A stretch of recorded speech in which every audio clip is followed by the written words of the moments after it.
What is up, people? It's been a couple of days. I've been a bit busy. That's why I didn't have time to put up these videos. However, there is a main channel video coming, it's a podcast. And I've been working on a main channel video that is gonna come out after that, but pretty elaborate again. I've decided my style of content. Anyway, I've not forgotten you guys who support me here on my second channel. You guys are the true fans. So I have for you this bit of content today, which is on people talking about food. So why no onion and garlic? Onion and garlic surely have a lot of advantages for the health. However, there are other side effects that we will talk about. Let's start our discussion with culture, not just Indian culture. Culture? That's not a side effect, but okay. Let's talk about culture. Universally, there was a physician by the name Hippocrates, and Hippocrates in the Greek culture sets down rules and regulations for healthy living. If you say that Hippocrates said that onion and garlic are bad, and that's why they're bad, that's just appealing to his authority. I will mark that. Appeal to authority. Where is that? Yep. And in one of the rules or the tenets that he sets in, if you have onion and garlic, it brings in a warm sensation of the heart and increases anxiety, agitation, aggressive mentality, irritations, and provocability. Okay, in what sense is this evidence that onion and garlic are bad? It's just some guy whose authority you're appealing to, he just wrote down what he feels about onion and garlic, and there is no evidence here, and it's all vague. What is warm sensation of the heart, some shit, all this shit? In the head. These are his words. And of course in India, you will see traditionally in any Brahminical setup, whether they are Gujarati Brahmanas or South Indian Brahmanas, onion and garlic has never been part of their culture. It has all been introduced with time. It was never traditionally there in our culture. Okay, this is another appeal to tradition. Where is that? Yep. He's just saying that traditionally, culturally, it's never been there, it's never been part of the culture, and so it's bad. But you've not given any side effects of having onion or garlic. Brahminical Indian Vedic culture, it wasn't there. So it's not just something that we propose here in ISKCON, it is something that universally has been seen. This is as far as culture is concerned. And onion and garlic surely have a lot of advantages. That is the end of the video. We'll see the next one. Should you have non-vegetarian food or vegetarian food? Shall we start with some facts? So non-vegetarian food takes around 3 days to digest. Now the longer your food takes time to digest, more inefficient your immune system will be, more you'll be lethargic, anxious and depressed. Okay, let's look that up. How long does meat sit in your gut? This is science focusing this. It doesn't sit in one place in your gut and sit and rot. It moves around. Moves into the stomach for another round of mixing, mashing and marinating, and then travels through the intestine in a fairly homogeneous paste. Okay? The widely held myth that meat hangs on longer than other foodstuffs probably stems from the fact that a high protein diet results in a lot of leftover ammonia, which is removed in the form of urea by the kidneys. This uses water, and if you don't drink enough water, the dehydrating effect can result in constipation. In a normal omnivorous, it stays in the system for 12 to 48 hours, but there's no reason to think that it causes all those negative health effects that she mentioned. In fact, a Harvard medical study also pointed out that having red meat can increase our risk of heart disease, cancer, diabetes, and even premature death. Okay, so the studies on red meat are a little mixed. The scientific community is divided on whether red meats are negatively impactful on your health. One fact is that red meats are very high in fat. If you have a lot of red meat and you don't control calories in your diet, then you can accumulate a lot of fat, and that can lead to heart disease for sure. But again, you have to consider the fact that it's because you're over consuming calories that this happens, and it's not red meat by itself that causes all these health issues.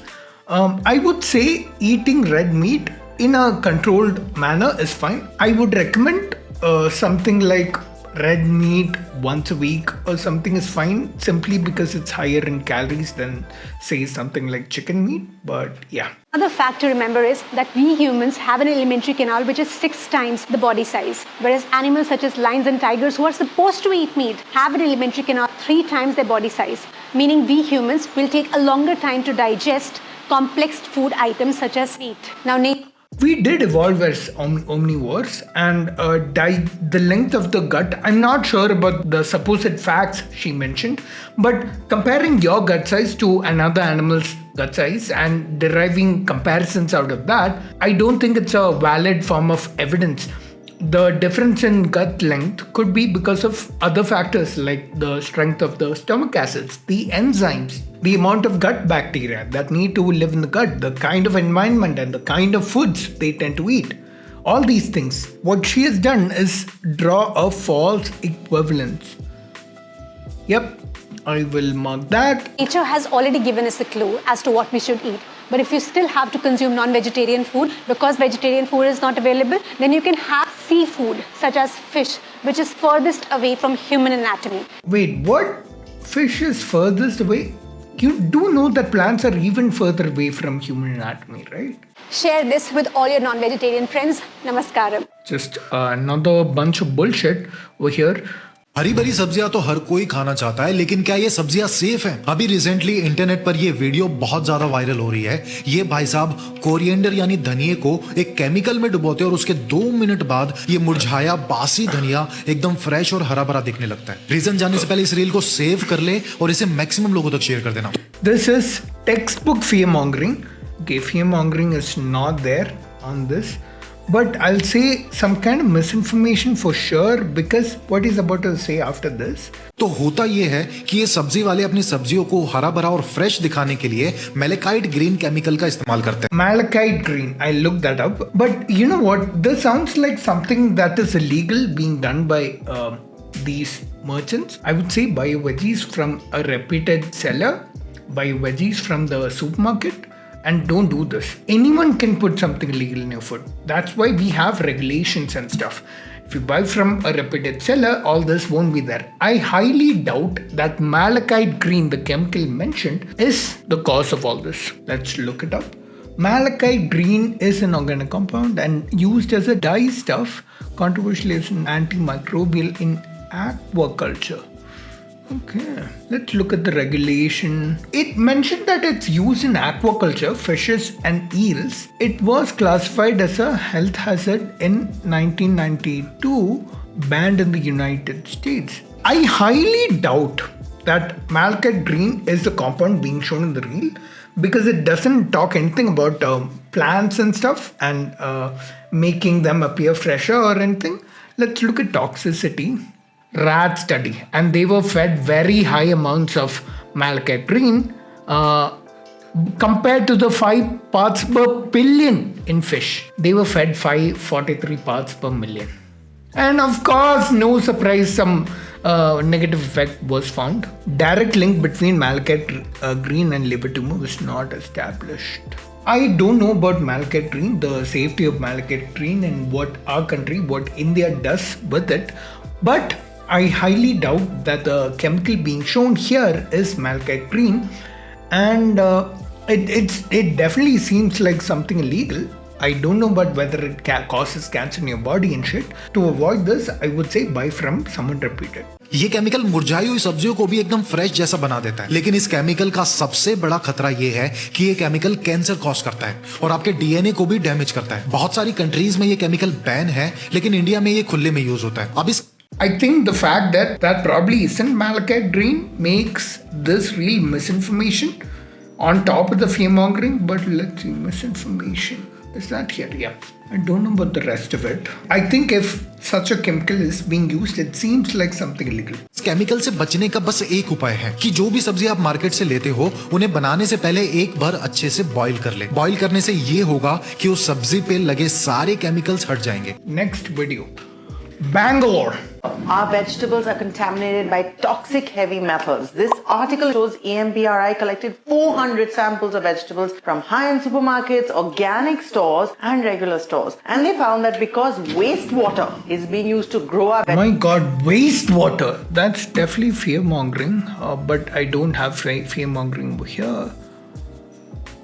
So let's continue watching. vegetables, they are over the safe permissible limit in iron, cadmium and lead. For example, the permissible limit for cadmium is 0.2 mg per kg, but they found it to be over 50 mg per kg in brinjal, coriander, spinach, carrot. That's 250 times. Now, high cadmium is dangerous and prolonged exposure can cause toxicity in the liver, lungs and impair the immune system. Now, I've added a list of food and vitamins that may help you reduce. Cool. Let's look at the caption.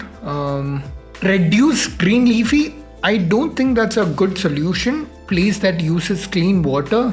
She's recommending things like supplements and stuff.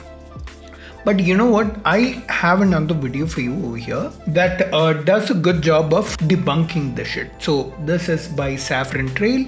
We should look at this. Are Bangalore's vegetables safe to eat? Recent findings of high heavy metal levels in the Bangalore supermarket veggies have sparked concerns. Let me ease your fears by breaking this down so you are better informed without becoming anxious from all the scaremongering on media. Yeah, this is how you responsibly deliver information. Not what that lady in the previous reel did. 1. Different veggies absorb metals differently, so leafy ones absorb more and gourds absorb the least. 2. Rinse veggies twice, first with salt water and then with fresh water to reduce the traces of heavy metal. 80% of the metals on the surface can be removed by this way. 3. Boiling and cooking veggies further lowers the metal concentration. 4. Eating vitamin C and antioxidant-rich foods counteracts the effects of heavy metal. 5. And this is important, for baby food, wash and boil the veggies and fruits well before pureeing to minimize the metal content because of their lower body weight. 6. Leafy vegetables hold more metals, so avoid in juices, smoothies, baby food, etc. Wash, blanch and then cook. 7. Try growing your leafy greens at home on windowsills or balcony pots. 8. Organic labels don't guarantee lower metal levels as metal comes from the irrigation water. And finally, authorities must ensure farmers have access to clean irrigation water to curb this issue. Remember that the health risks from skipping veggies altogether far outweigh the minor heavy metal intake from daily consumption. Stay informed and continue enjoying your vegetables. So you heard what she said? The risk from skipping veggies is far greater than metals, heavy metals being in a veggie. But basically don't listen to what that lady said in her reel or wrote in her caption where she recommended reducing green leafy vegetables that you have. Have it because it's far more riskier for your health to not have it. And yeah, that's it for this video. Hope you enjoyed this video about Instagram food policing. I'll see you in the next one.